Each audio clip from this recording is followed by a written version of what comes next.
Hello and welcome back to the channel. आज के इस लेक्चर में हम बात करने वाले हैं मुद्रा के दोषों की, यानी मुद्रा के दोष क्या हैं। आज के इस लेक्चर में हम डिस्कस करने वाले हैं।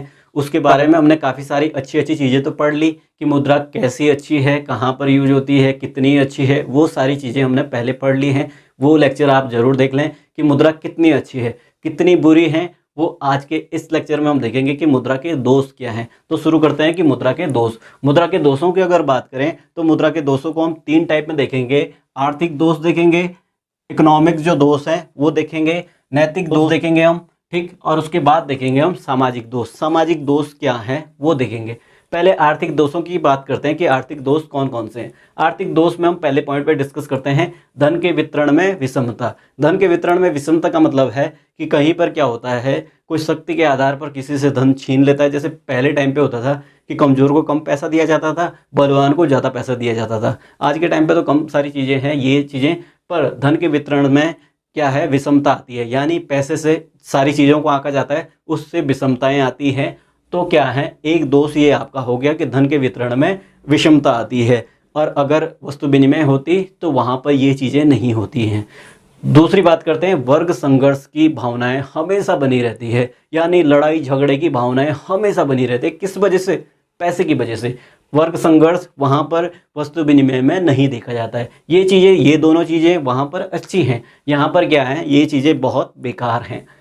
तो दो पॉइंट हो गए। तीसरे पॉइंट की बात करते हैं, मुद्रा के मूल्य में अस्थिरता। यानी आपने देखा होगा डॉलर के मुकाबले रुपया गिरता जा रहा है, देखा होगा आपने। तो मुद्रा के मूल्य में अस्थिरता रहती है, यानी कम ज़्यादा होती रहती है। इसका कोई फिक्स चीज़ नहीं है, काफ़ी हद तक फिक्स चीज़ नहीं है, तो अस्थिरता रहती है। ऋणों में वृद्धि होती है। जब पैसा है तो बहुत सारे लोग क्या करते हैं, ऋण लेते रहते हैं। बैंकों से ऋण ले लिया, जैसे आपने काफ़ी सारे लोग देखे होंगे कि वो यहाँ ऋण लेके भाग गए।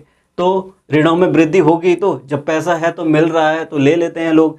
और अगर क्या होता है, वस्तु विनिमय होती तो वस्तु विनिमय में ऋण ले पाते, वहाँ पर ऋण नहीं ले पाते हैं। वहाँ पर तो भावी भुगतान भी नहीं होते। भावी भुगतान नहीं होते तो उस वजह से क्या है कि ऐसा नहीं बोल सकते मैं कल दे दूंगा या 2 साल बाद दे दूंगा, लौटा दूंगा। तो वहाँ पर ऋणों की क्या है, वो चीज़ें नहीं रहती, और यहाँ पर क्या है, ऋणों में वृद्धि होने लग जाती है। तभी तो भगोड़े शुरू हो जाते हैं। जैसे आपने देखा होगा विजय माल्या हो गया या नीरव मोदी है, वो सारी चीज़ें क्या हैं, इसी वजह से तो बढ़ी है, ऋण की वजह से, पैसों की ही वजह से बनी है। पांचवें पॉइंट की बात करते हैं, अति पूंजी और अति उत्पादन। अब देखो, इन्होंने ऋणों में वृद्धि करी तो अति पूंजी और अति उत्पादन के लिए ही तो करी। बहुत सारे जगहों से लोन इसीलिए लिए ताकि हम बहुत ज़्यादा पैसा बना सकें और बहुत ज़्यादा प्रोडक्शन कर सकें। इससे क्या है, बहुत ज़्यादा हो जाती है चीज़ें, जिस वजह से क्या है, उसकी डिमांड गिर जाती है और पता ही नहीं चलता कि मार्केट में हो क्या रहा है। ठीक, व्यापार चक्र में इससे बहुत उच्चावच रहते हैं, यानी कम ज़्यादा होते रहते हैं, पता ही नहीं चलता पैसों की वजह से। यानी व्यापार चक्र में भी ये विषमता लाती है। आर्थिक दोष की हम बात कर रहे हैं। अब देखो, सातवें पॉइंट की बात करें तो एकाधिकारी की शक्तियों को बढ़ाता है। यानी एकाधिकारी का मतलब है कि काफ़ी सारी जगहों पर क्या है कि एक एक लोग धीरे धीरे खाई बनती जा रही है गरीबों और अमीरों के बीच। तो एकाधिकार यानी बहुत सारी जगहों पर बहुत सारे बड़े बड़े सेठ हो जाते हैं और वो बहुत सारी चीज़ें अपने अंडर में कर लेते हैं या एकाधिकार जमाने की कोशिश करते हैं। किस वजह से? पैसों की वजह से, क्योंकि वो संचय कर रहे हैं। संचय किसको किया जाता है? पैसों को ही किया जाता है। यानी मुद्रा का ये भी दोष है। आठवें पॉइंट की बात करते हैं, पूंजी निर्माण में बाधा है। पूंजी निर्माण नहीं हो पाता है। किस वजह से?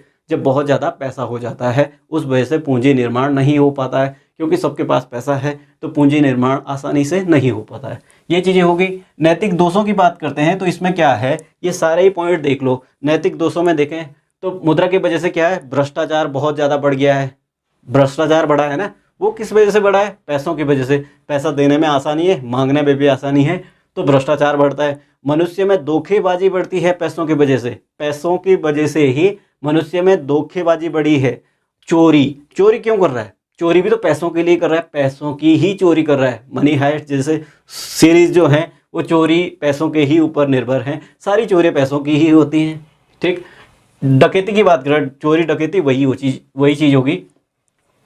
हत्या की अगर बात करें तो हत्या भी तो पैसों के लिए ही लोग हत्या करते हैं। ज़्यादातर जमीन जायदाद पैसों के लिए ही हत्या हो रही है। विश्वासघात भी पैसों से ही होता है। यानी आपको ठग लिया जाता है कि मैं कल आपके पैसे दे दूंगा, या आपको ज़मीनें बेच दी जाती है, पैसों में ही बेच दी जाती है, ठग देते हैं। तो ये क्या हुआ, विश्वासघात में ये चीज़ें आ जाती हैं। ये आपके नैतिक दोष हो गए। ये है मुद्रा के नैतिक दोष, और हमने आर्थिक दोष भी डिस्कस कर लिए। अब बात करते हैं सामाजिक दोषों की, यानी सोशल जो दोष हैं वो क्या हैं। ये देखो, मनुष्य की शांति को भंग कर देता है। जिसके पास बहुत ज़्यादा पैसा हो जाता है, देखो पैसों के बारे में दो ही लोग अच्छे से जानते हैं कि पैसे में कितनी ताकत है और कितनी बुराई है। या तो जिसके पास बहुत ज़्यादा पैसा है, या फिर किसी ने अर्थशास्त्र अच्छे से पढ़ा हो। अर्थशास्त्र जितने भी अच्छे से पढ़ा है उसे पता है कि पैसे की औकात कितनी है। पैसे आपके पास उतने ही होने चाहिए जिससे आपकी आवश्यकताएं पूरी हो जाए। पैसा एक साधन है, आपको इतना पता होना चाहिए। पैसा कोई वस्तु नहीं है, वो एक साधन है जो सिर्फ क्या है, लेन देन के लिए हम यूज करते हैं। पैसा एक साधन है, कोई बहुत बड़ी तोप नहीं है कि ले जी पैसा नहीं होगा तो नहीं होगा। बहुत सारी चीज़ें ऐसे, आपके पास बहुत सारी चीज़ें हैं तो पैसे की क्या ज़रूरत है, सब कुछ है आपके पास तो पैसे की ज़रूरत नहीं होगी। पहले टाइम पे भी तो यही चीज़ें होती थी कि पैसा नहीं था, वस्तु विनिमय साधन था विनिमय का, तो साधन के रूप में यूज की जाती है पैसे को। तो अगर किसी के माइंड में ये चीज़ बैठ गई कि पैसा ही सब कुछ है, या बहुत सारा पैसा है उसके पास, तो उसकी क्या है, शांति भंग हो जाती है। तो मनुष्य की शांति भंग हो जाती है। लालच और मोह को बढ़ावा देता है। जिसके पास पैसा नहीं है उसके लिए हमेशा लालच बना रहता है कि मेरे पास बहुत ज़्यादा पैसा हो। लालची हो जाता है इंसान पैसों के लिए, तो लालच और मोह को बढ़ावा मिलता है। शोषण की प्रवृत्ति बढ़ती है, किससे, पैसों की वजह से। शोषण की प्रवृत्ति ऐसी है कि इससे पैसे छीनने हैं, इसको ठगना है, ऐसा है तैसा है। तो ये सारी चीज़ें किससे बढ़ी हैं, पैसों से ही बढ़ी है।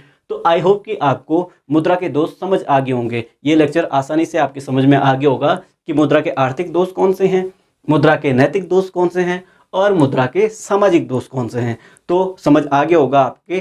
तो वीडियो को लाइक करें, अपने दोस्तों के साथ शेयर करें, और चैनल पर नए हैं तो चैनल को सब्सक्राइब करना ना भूलें। धन्यवाद।